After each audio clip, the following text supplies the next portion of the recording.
एक ऋषि थे, बहुत ही सरल, सहज और अत्यंत ज्ञानी।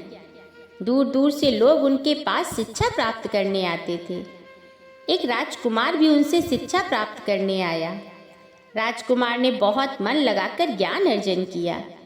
एक दिन ऋषि ने उस राजकुमार से कहा, जाओ वत्स, अब तुम्हारी शिक्षा पूर्ण हुई।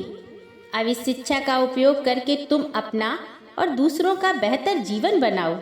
राजकुमार ने जब उन्हें गुरु दक्षिणा देनी चाहिए तो गुरु ने कहा, अगर तुम मुझे गुरु दक्षिणा देना ही चाहते हो तो वह चीज़ लाओ जो पूर्णतया व्यर्थ हो।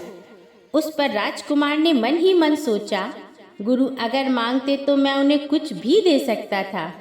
ये गुरु ने क्या मांग लिया? ये तो बिल्कुल आसान चीज़ है। भेंट में देने को आसपास कितना कुछ व्यर्थ है। मैं तो कुछ भी गुरु को दे सकता हूँ। ये सोचकर उसने जैसे ही मिट्टी उठाने के लिए हाथ बढ़ाया, मिट्टी बोल उठी, ठहर मनुष्य, ये क्या कर रहा है? तू मुझे व्यर्थ समझता है। तेरे खाने पीने से लेकर बहुमूल्य धातुएं और ऐसी न जाने कितनी बहुत सी चीज़ें मुझसे ही उत्पन्न होती हैं। ये विविध रूप, रंग, रस, गंध क्या मुझसे उत्पन्न नहीं होते? मिट्टी की ये बात सुनकर राजकुमार सोच में पड़ गया और फिर वो आगे बढ़ गया। वो थोड़ी ही दूर गया ही था कि उसने देखा कि एक स्थान पर गंदगी का ढेर लगा पड़ा है। राजकुमार को लगा, इससे व्यर्थ तो और कुछ नहीं हो सकता।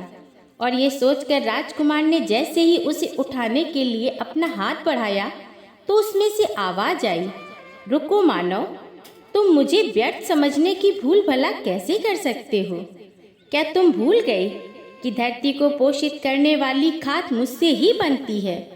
तुम्हारी फसलों को प्राण और पोषण मुझसे ही मिलता है। मैं भला व्यर्थ कैसे हो सकती हूँ? युवक अब सोच में पड़ गया और मन ही मन मुस्कुराने लगा। गुरु का दिया हुआ आखिरी सबक अब उसे समझ आ चुका था कि व्यर्थ और तुच्छ तो वह है जो दूसरों को व्यर्थ और तुच्छ समझता है, और वह अहंकार के सिवा और क्या हो सकता है। राजकुमार तत्काल ही ऋषि के पास जाकर बोले, गुरुवर, मैं अपना अहंकार आपके चरणों में रखता हूँ। आप मुझे आशीर्वाद दीजिए कि आपके द्वारा प्राप्त ज्ञान को मैं प्रजा की सेवा में लगा सकूं। गुरु बहुत प्रसन्न हुए क्योंकि उनके शिष्य की शिक्षा अब सही मायनों में सार्थक हो चुकी थी। दोस्तों, इंसान के भीतर सबसे व्यर्थ उसका अहंकार होता है।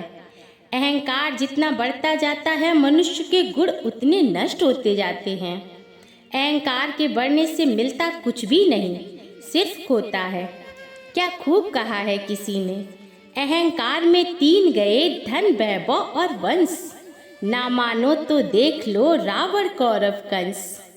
फिर मिलेंगे दोस्तों अगली वीडियो के साथ।